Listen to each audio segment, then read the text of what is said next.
नेपालमा जात प्रथा। निसन्देह आजको नेपालमा जातको मुद्दालाई इन्कार गर्न सकिन्न। तर वास्तविक मुद्दा के हो भन्नेमा मत भिन्नता छ। त्यसकारण विमर्श आवश्यक छ।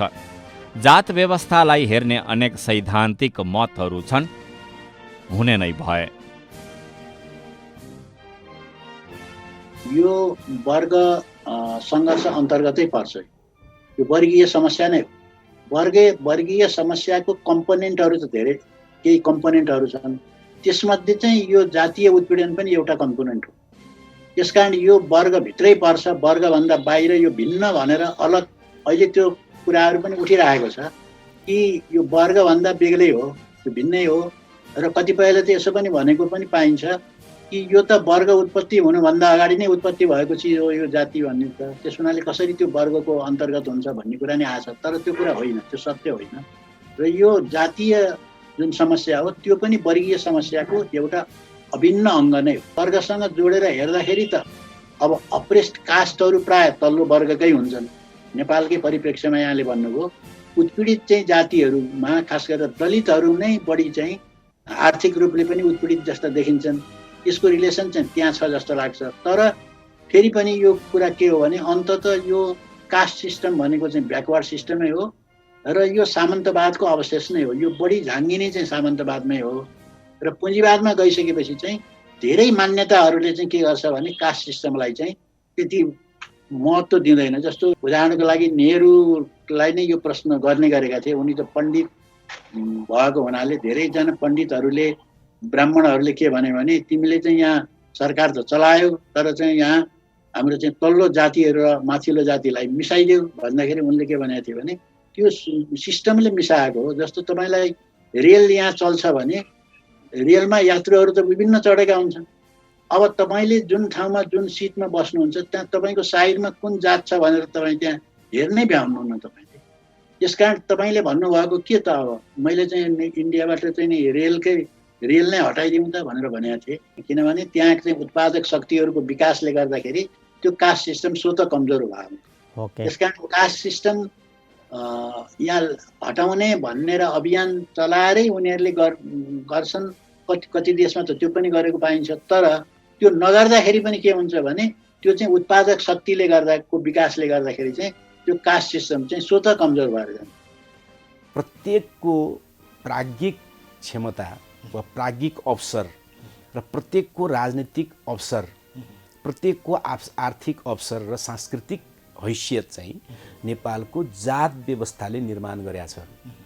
र त्यो कुरालाई नबुझिकन नेपाली समाजलाई बुझौँ भनेर कसैले भन्छ भने पनि त्यो कुरा सत्य होइन होइन र उसले बुझ्न पनि सक्दैन होइन। त्यसकारणले यो त नेपाली समाजलाई बुझ्ने प्राथमिक कडी हो। यो प्राथमिक कडी नेपालको राजनीतिक आन्दोलनले छुटाइदियो भन्ने मेरो कुरा। पहिले त्यो छुटायो, पुष्पलाल बिपीहरूले चाहिँ छुटाए। तर अहिले चाहिँ नियोजित रूपमा यसलाई पाखा पारिँदैछ यो विषयलाई। अहिले पनि के गरियो त भन्दाखेरि चाहिँ नयाँ संविधान बन्यो तर नयाँ संविधानले नेपाली समाजलाई जात व्यवस्थामा आधारित रूपमा स्वीकार गरेन र त्यसकारण त्यसका विरुद्ध लड्ने कार्यनीति पनि संविधानसँग छैन होइन। जसको कारणले के हुने भयो त भन्दाखेरि जात व्यवस्थामा आधारित आर्थिक संरचना चाहिँ पुनरुत्पादन भइराख्ने भयो अब होइन। सांस्कृतिक संरचना पनि पुनरुत्पादन भइराख्ने भयो र राजनीतिक संरचना र सोच पनि पुनरुत्पादन भइराख्ने भयो। तर भन्न चाहिँ हामी त्यसो नभन्ने भयो। फेरि आधारभूत तत्त्वहरू छन्। एउटा वर्ग छ, एउटा जात छ र नेपाली समाजको तपाईँको यसको बनोटमा, यसको संरचनामा वर्गको जति महत्त्व छ जातिको त्यत्तिकै महत्त्व छ। नेपाल बहुजातीय समाज हो। नेपाल चाहिँ तपाईँको कुनै पनि जाति बहुसङ्ख्यामा नरहेको विभिन्न अल्पसङ्ख्यक जातिहरूबाट निर्माण भएको एउटा राज्य हो नेपाल। र लामो समयसम्म एउटा जातिले, एउटा तपाईँको खस जातिको केही सीमित व्यक्तिहरूले यो देशमा हुकुम चलाए। बाँकी सबै जातिको भाषा दमित भयो, संस्कृति दमित भयो, वस्त्र दमित भयो, वर्ण दमित भयो। त्यसले समान रूपमा अवसर तपाईँको आफ्नो विकासको अवसरहरू पाएन। ती सबैलाई सम्बोधन गर्ने भनेको केले हो? संहिताले हो। संहिताले सम्बोधन गर्ने भनेको ऐतिहासिक रूपले उत्पीडनमा परेका, बहिष्करणमा परेका जातिहरूलाई समान अधिकार दिने भन्ने कुरा हो। उत्पीडित जातिको तपाईँको सबैभन्दा ठुलो शोषक पनि राज्यबाट शोषित हुन्छ जातिगत रूपबाट। किन? उसको भाषा औपचारिक भाषा छैन, सरकारी भाषा होइन। उसले आफ्नो भाषामा पढ्न पाएको छ। त्यो त गरिब चाहिँ शासक खलकमा पनि गरिबहरू छन्, नेपालको सबैभन्दा उत्पीडित थारू समुदायमा पनि गरिब छन्, अछुत दलितहरूमा पनि गरिब छन्। तर एउटा बाहुनले तपाईँको भाषा, धर्म, वर्ण, वस्त्रकै कारणले सबैभन्दा गरिब बाहुनले पनि यो सत्ताबाट लाभ लिएको छ कि। जातिवादले विखण्डन ल्याउँछ, जातिवादले सद्भाव भड्काउँछ। कसले भनिरहेका थिए? सत्तामा जसको वर्चस्व थियो, एकाधिकार थियो, मन पर्थ्यो, तिनले भनिरहेका थिए। आउनुहोस् एकछिन जात व्यवस्था अध्ययनका 2 मूल सिद्धान्तको उल्लेख गर्दै यो जात संवाद सुरु गरौँ।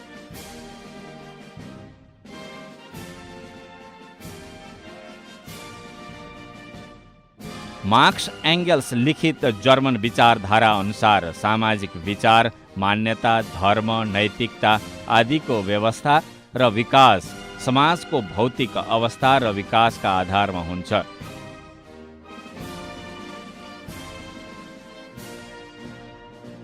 यो दृष्टिकोणलाई भौतिकवाद भनिन्छ।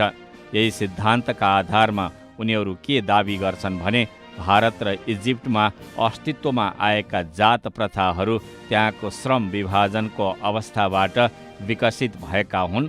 त्यहाँ जात व्यवस्थाले श्रम विभाजनको सामाजिक स्वरूप तय गरेको होइन।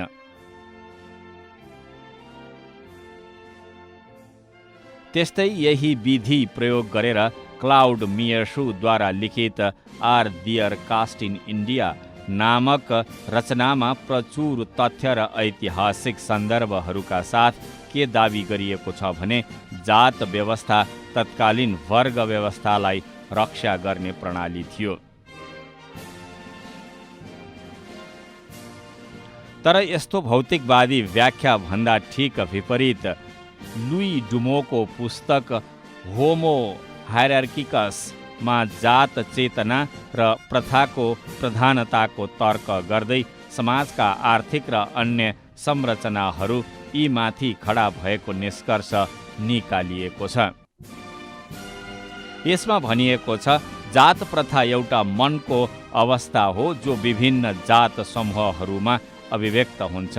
यो मानसिक अवस्था यति शक्तिशाली हुन्छ कि यी समूहका अवस्थालाई वैधता दिन्छ।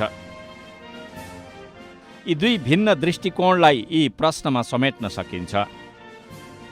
खास किसिमको उत्पादन सम्बन्ध र श्रम विभाजनमा जात खडा भयो कि जातको मान्यतामा उत्पादन सम्बन्ध र श्रम विभाजन? दक्षिण एसियाको सामन्तवाद त जात व्यवस्थामा आधारित हो नि त। त्यो भनेको के हो त भन्दाखेरि चाहिँ सामन्त बन्ने भनेको निश्चित जातमा जन्मिएपछि हुने हो र निश्चित जातमा जन्मिएपछि सामन्त हुन नपाइने हो नि त। वर्ग छुट्याउने र वर्ग निर्माण दुइटै तर जात व्यवस्थाले गरे हो। भनिसकेपछि चाहिँ नेपालको सामन्तवाद चाहिँ जात व्यवस्थामा आधारित हो भनेर विश्लेषण नगरिकन कि जात व्यवस्थामा आधारित छ है यहाँको वर्ग संरचना वा वर्ग निर्माणको प्रक्रियामा पनि मुख्य भूमिका त्यसले खेलेको छ है भन्ने कुरा चाहिँ हामी नभन्ने भयौँ हैन। तर हुने चाहिँ त्यही। यी प्रश्नहरूको उत्तर खोज्नका लागि गहिरो अध्ययन र संवाद आवश्यक छ। हामी सबै आफ्नो आफ्नो कल्चरमा बाँधेका छौँ, साँगुरो छौँ, आफ्नो परिवार हेर्छौँ, हामी सानो सानो चिजबाट हेर्छौँ कि ठुलो कुरोले क्यापिटलिजमले हामीलाई के असर गरिरहेछ भनेर हामी बुझ्दैनौँ, हेर्दैनौँ। तत्काल आफ्नै टोललाई गाली गर्छौँ, आफ्नै बाबुआमालाई गाली गर्छौँ, आफ्नै नेतालाई गाली गर्छौँ हैन।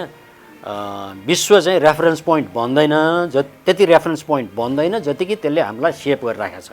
किनभने हामी चाहिँ राष्ट्रिय घेराभित्र छौँ, देशभक्त छौँ हैन। त्यस कारण देशभक्तिको सीमा के हो त्यो बुझाएको छैन। मधेस भन्यो, आफ्नै जातिको यो हामी साँगुरो वृत्तमा छलफल गरिरहेछौँ, जबकि हाम्रो लाइफ चाहिँ त्यो वाइडर वृत्तले सेप गरिरहेछ धेरै। 200-300 वर्षमा के हो भने त्यो फिलोसफिकलमै पुँजीवाद जनित हो त्यो। तर फिलोसफिकल्ली पनि पोलिटिकल्ली पनि जुन संसारभरि जस्तै जुन मान्छेहरू जातमा वा अरू क्षेत्रमा जे गरेर वर्गमा जे विभाजित थिए र सबैको सीमा हामी के हुन सक्छौँ भन्ने सीमा बाँधिएको थियो हैन। फलानु सोसियो इकोनोमिक र्याङ्कमा जन्मेपछि, फलानु जातमा जन्मेपछि, फलानु लिङ्गमा जन्मेपछि हामी पुग्ने जतिसुकै पुगे पनि पुग्ने यहाँ हो भन्ने एउटा यस्तो सीमा थियो हैन। त्यसैलाई कालान्तरमा गएर 60s आइसकेपछि अनि बल्ल ग्लास सिलिङ भनियो जेन्डरको दृष्टिकोणबाट, होइन? एउटा सिलिङ थियो जे होस्, कसैको चाहिँ एकदम ढलान गरेको सिलिङ, कसैको ग्लास सिलिङ, तर सिलिङ त थियो।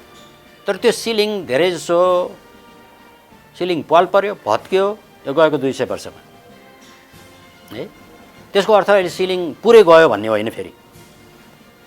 त्यस कारणले अब फलानु जातकोले फलानै तहमा नै बस्नुपर्छ भन्ने सिद्धान्त त छँदै छैन। पहिला सिद्धान्तै थियो, मान्यतै थियो, कानुनै थियो, राजनीति पनि त्यसरी सञ्चालन हुँदैथ्यो, भोटै हाल्न पाइँदैन थियो, ईश्वरकै घोषणा थियो। अब त्यस्तो भएन, सिद्धान्त त प्र्याक्टिसमा अझ पनि छ, होइन? त्यस कारणले त्यो फेरि भताभुङ्ग भयो, सबै छत केही पनि छैन भन्ने पनि होइन। तर गएको 200 वर्ष, खास गरेर वर्ल्ड वार II पछि कहाँसम्म पुग्न सकिन्छ भन्ने कुरा भत्क्यो। अब माथिसम्म पुग्न सकेन भने त्यो जातको कारणले होइन, अरू कारणले, वर्गकै कारणले पुग्न सकेका छैन नि त। अहिले त अमेरिकामा जसरी 50s पुगिन्थ्यो वा 30s देखि 50s, 60s, 70s सम्म नि पुग्यो, अहिले त्यो पुगेन। America is a land of opportunity भन्ने जुन बनिन्थ्यो, त्यो गरिबरी पनि माथि पुग्न सकिन्छ भन्ने अब त्यस्तो भएन। अब पहिलाको भन्दा त्यो स्लो डाउन भयो त्यो प्रक्रिया। अब नेपालको वा इन्डियाकोमा फर्कौँ वा जातको व्यवस्था अरू ठाउँमा नभए होइन, पहिला पनि 2000 वर्ष अगाडि नै चिनमै थियो नि, होइन? 4वटा वर्ग, 4वटा भनिन्थ्यो नि त, होइन? एउटा पुरोहित वर्ग, एउटा आर्मीको वर्ग, यस्तै भन्ने होइन, यस्तै त थियो, यस्तै त थियो, धेरै ठाउँमा थियो। अफ्रिकाको धेरै सोसाइटीमा त्यस्तै थियो। बेलायतमा जातै नभने पनि लर्ड र पेजेन्ट्सको थिँदै थियो। त्यस कारणले यो इकोनोमिक रेभोल्युसन पछि, प्रोडक्टिभ फोर्सेसको एक्सपेन्सन पछि यो कमजोर हुने हो, त्यसले कमजोर गर्ने हो भन्छु म त बेला बेलामा त्यो मल्लकालको सम्झिन्छु, नेपालकै गएको 600-700 वर्ष अगाडिको मल्लकालमा। काठमाडौँमा जो जो आयो ती सबै नेवार भए, भाषा बोल्न जानेपछि नेवार भयो, होइन? नेवारमा हुल्न केही गाह्रो थिएन, किनभने त्यो लेबरको स्केर्सिटी भएको ठाउँमा मान्छे आउन्, काम गर्न आउन्, इन्भेस्टर पनि आउन्, होइन? त्यो वेलकम गर्ने वातावरण त्यो बेलामा थियो। अब अर्थतन्त्र साँगुरिएपछि अनि त बाहिरको, हामी चाहिँ स्थानीय, हामी चाहिँ इन्डिजिनस, त चाहिँ कहाँबाट आइस, निस्कि, तेरो देउसी होइन, अहिले ट्रम्पले भनिरहेको छ नि, जहाँ अफ्रिकै फर्की भन्छ नि, होइन? त्यस कारणले अर्थतन्त्र साँगुरिने क्रममा अनि मान्छेको मन साँगुरो हुन्छ, अनि त्यसले राजनीति पनि साँगुरो बनाउँछ, मन पनि साँगुरो बनाउँछ, भ्याल्युज, नर्म्स सबै साँगुरो बनाउँछ। आजको समाजमा जात न पुराना शास्त्रले चाहेको जस्तो छ, न हिजो हाम्रो समाजले भोगेको जस्तो नै। समाजको विकास क्रममा जात प्रथा परिवर्तन भइरहेको छ एउटा दिशामा।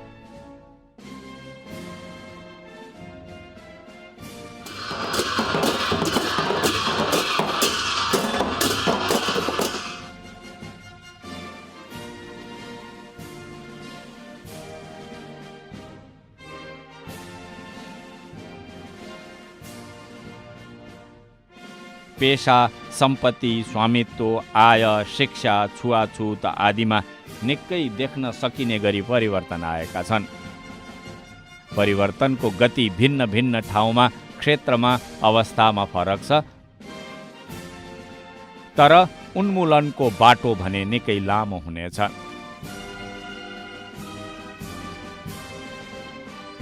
नेपालकै कुरा गऱ्यो भने कानुन भत्कियो, कानुन भत्केर सबै कुरा भयो, भएन, पटक्कै भएन, तर केही त भयो। नेपालमा मान्छेहरूको मुभमेन्ट बढ्यो, होइन? सहरीकरण बढ्यो, मुभमेन्ट बढेर सहरीकरण गरेर जात भत्क्यो, केही भत्क्यो, पुरै भत्केन, होइन? केही भत्केको कुरा एक्नोलेज गर्ने कि नगर्ने भन्ने हो यो, होइन? जस्तो चितवन गएर बसेपछि प्युठानको दलित मान्छे प्युठान त्यहाँ गएर बसेपछि वा कुनै जात गएर बसेपछि बाहुन पनि बाहुन हुनै सकेन त्यहाँ, होइन? उसले अर्कै पेसा, पुरेतले पनि खेती गर्न थाल्यो चितवन पुगेपछि, होइन? अनि दलितले पनि अर्को पेसा लियो वा त्यही पेसा गरे पनि उसको पहिलाको जस्तो थिचोमिचो पनि परेन। कहिलेकाहीँ त कुनै केसमा त म दलित होइन भनेर हिँड्न सक्ने अवस्था पनि भयो, होइन? अब त्यो हुनु राम्रो हो कि होइन? म दलितै भएर मैले आफ्नो ठाउँ, बराबरीको ठाउँ पाउनुपर्छ भन्ने कुरा त राम्रो हो, होइन? त्यस कारणले म दलित होइन भनेर जुन छलकपट गरेर माथि पुग्नु पर्यो त्यो दुःखको कुरा हो, होइन? तर पनि त्यो अपर्च्युनिटी त रह्यो, त्यो पनि अवसर रह्यो, होइन? इन्डियामै गएर कतिको काम गर्ने मान्छे नेपालको स्टडीहरूले देखाएको छ, एकदम सुदूर पश्चिम पहाडमै कि चाहिँ त्यहाँ गएर काम गरेपछि भने क्यापिटलिस्ट लेबर मार्केटमा छिरेपछि भन्न खोजेँ मैले। त्यहाँबाट फर्किने मान्छेहरूले खेत पहिला बन्दकी राखे पुनर्प्राप्त गरे, जग्गै किने, त्यो प्रक्रियामा कति बाहुन छेत्री गरिब भएर गएको थियो, ती बाहुन छेत्रीकै जग्गा किने, त्यस्तो स्टडीहरूले पनि देखाएको छ, होइन? त्यस कारणले क्यापिटलिजम भित्रको क्यापिटलिस्ट लेबर मार्केटभित्र छिर्दाखेरि हुने फाइदाको वर्णन कतिपय अध्ययनमा छ। त्यसपछि दलितभित्रै हेरौँ, सुनार किन सम्पन्न छ? सुनार धनीहरूको मार्केटमा अपरेट गर्छ, सुनसँग अपरेट गर्छ, फलामसँग होइन, जुत्तासँग होइन। त्यस कारण सुनार किन माथि छ त? सुनार पनि दलित हो, कामी पनि दलित हो, होइन त? त्यस कारणले पुँजीवादले दिने स्पेसहरू अक्युपाई गर्दा, होइन, चाहे त्यो श्रमिक भएर होस्, चाहे सुनार भएर होस्, चाहे सहरमा बस्न आएर होस् वा विदेशमा गएर होस्, यो सबै पुँजीवादको पाटाहरू त हुन् यिनीहरू, रिसेन्टली डेभलप्ड पाटाहरू, होइन? त्यो पाटाहरूमा भएका साना साना स्पेसहरू अक्युपाई गर्न सक्दा सबै जातको इन्क्लुडिङ दलितको उन्नति भएको छ। भनेको क्यापिटलिजमले जातको प्रकोपलाई भनौँ न अलिकति मत्थर पारेको छ भन्ने मलाई लाग्छ। त्यसको अर्थ सबै कुरा अब अपरेसन सिद्धियो त्यो होइन, तर मत्थर त पारेको छ।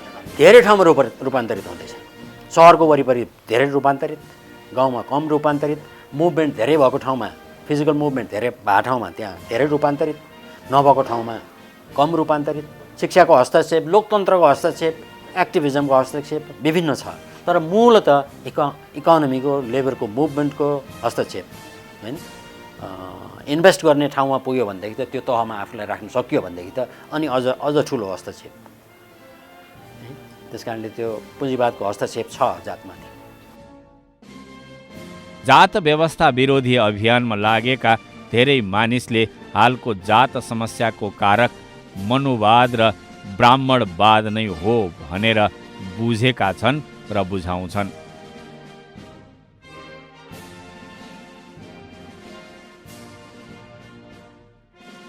उनीहरू लगभग यो लामो समयमा आएको परिवर्तन र वर्तमानको विश्व पुँजीवादी व्यवस्थाले ल्याएको परिवर्तनलाई नजरअन्दाज गर्दछन्।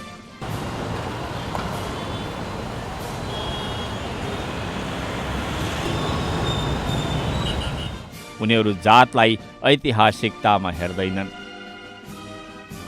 तर जातको हालको अवस्था र परिवर्तनलाई हामीले आजको विश्व व्यवस्था र त्यसमा नेपाली समाजको स्थानका आधारमा अध्ययन र मापन गर्नुपर्दछ।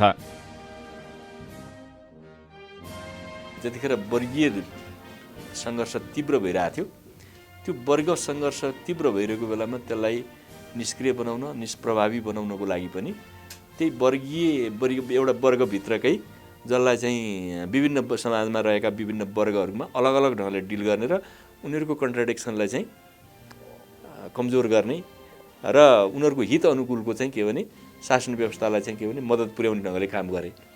र पछिल्लो समय चाहिँ त्यो प्राथमिकता उनीहरूले केमा देखे भन्दा जातीय, क्षेत्रीय, विभिन्न किसिमका चाहिँ लैङ्गिक र अरू प्रकारका इस्युज बेस्ड कुरामा गइदियो भनेदेखि यो श्रमिक आन्दोलनहरू चाहिँ कम्युनिस्ट आन्दोलनहरूलाई चाहिँ दिशाहीन बनाउन सकिन्छ र साना साना मुद्दामा मान्छेहरू चाहिँ के भनेदेखि छरपष्ट भइसकेपछि सोलो डोलो एउटा चाहिँ के भनेदेखि फ्रन्टमा उभिँदैनन् अनि अनेक टुक्रामा चाहिँ विभाजित हुने बित्तिकै त्यो आन्दोलन टुक्रे आन्दोलनले कुनै रूप दिन सक्दैन, राष्ट्रिय रूप दिन सक्दैन, राष्ट्रिय परिवर्तनको नेतृत्व गर्न सक्दैन, इस्युमा मात्रै लड्दै जान्छन्। हो, यो तर्फ चाहिँ अहिले पुँजीवादको ध्यान पुग्यो र त्यसको प्रभाव हाम्रो देशमा पनि हामी प्रशस्त देखिरहेका छौँ। अझ कतिपय देशहरूमा त तपाईँले के देख्नुहुन्छ भने कहीँ राष्ट्रवादका नाममा, कहीँ भाषाका नाममा, कहीँ जातिवादका नाममा चाहिँ पुँजीवादले चाहिँ के गर्यो भन्दाखेरिमा आफ्नो राजनीतिक दलहरूको राजनीतिक अभिष्ट, राजनीतिक उद्देश्य नै त्यसरी क्रिया चाहिँ अगाडि बढाउने, जसको आधारमा चाहिँ के भनेदेखि हिजो वर्गको कुरा गरिरहने मान्छे चाहिँ अब जातको मुद्दामा चाहिँ गएर चाहिँ ध्रुवीकरण हुने या धर्ममा ध्रुवीकरण हुने या अर्को कुरामा ध्रुवीकरण हुने, वर्गबाट धर्ममा या जातमा या अरू कुरामा चाहिँ ध्रुवीकरण हुने यो जुन प्रक्रिया चाहिँ गरिरहेका छन् या राष्ट्रियताका नाममा राष्ट्रिय कुरामा चाहिँ ध्रुवीकृत गरिदिने, यसो गरेर उसको मूल विचारलाई चाहिँ उसले भुत्ते पारिदिने, त्यसलाई दिशाहीन गरिदिने यो क्रम गरिरहेका छन् र यसमा गरिएको लगानी पनि निकै ठुलो छ। त्यसमाले हिजोको पुँजीवाद र आजको पुँजीवादमा के फरक छ भने हिजो पुँजीवादले शोषण मात्रै गर्थ्यो, पैसा गोजीमा मात्रै हाल्थ्यो।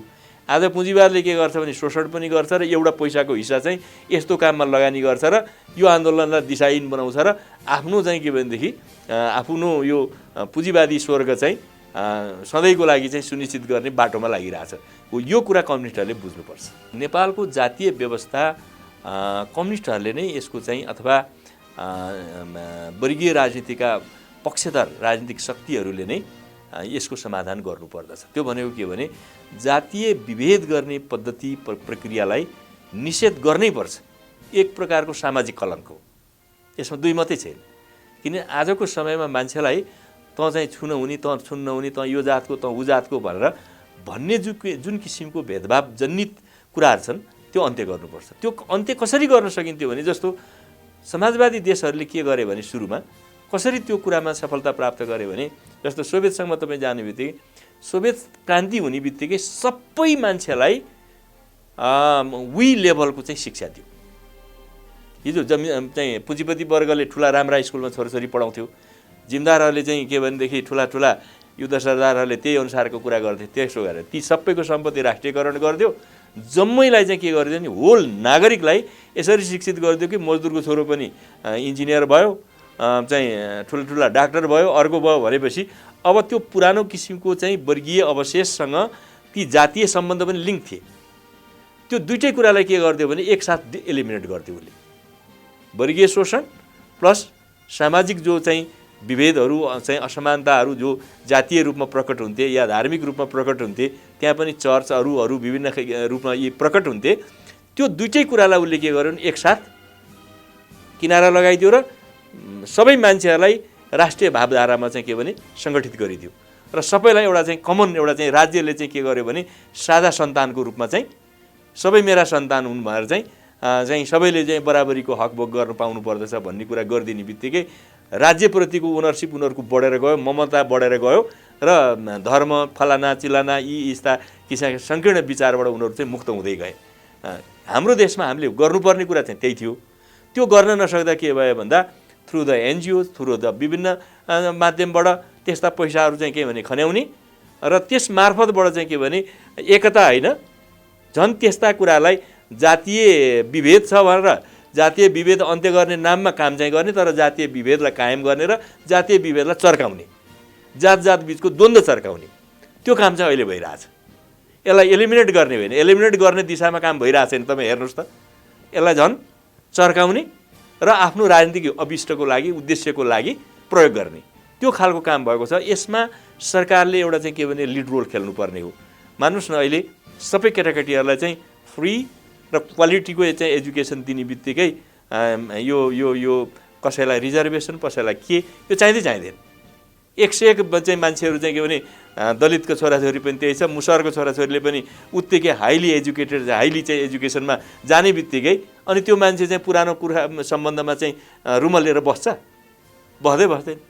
अनि बिहेबारी पनि के हुन थाल्छ, इन्टरमेरिज हुन थाल्छ, के हुन थाल्छ, इन्टर एक्सचेन्ज हुन थाल्छ। त्यो पुरानो संस्कार संस्कृति सोचाइबाट ऊ मुक्त भइहाल्छ, बाहिर आउँछ। जानुपर्ने त्यही नै। नेपाली समाजमा शिक्षाको विस्तार, पुँजीवादी उत्पादनद्वारा परम्परागत पेसाको विस्थापन, विश्व पुँजीवादी श्रम बजारमा सस्तो मजदुरको माग, सम्पत्ति स्वामित्व र आयमा भएको विश्वव्यापी असमानता आदिले कसरी नेपाली समाजका तमाम सम्बन्ध र संरचनाहरू बदल्दैछ भन्ने कुरा नै अधिक महत्त्वको हो।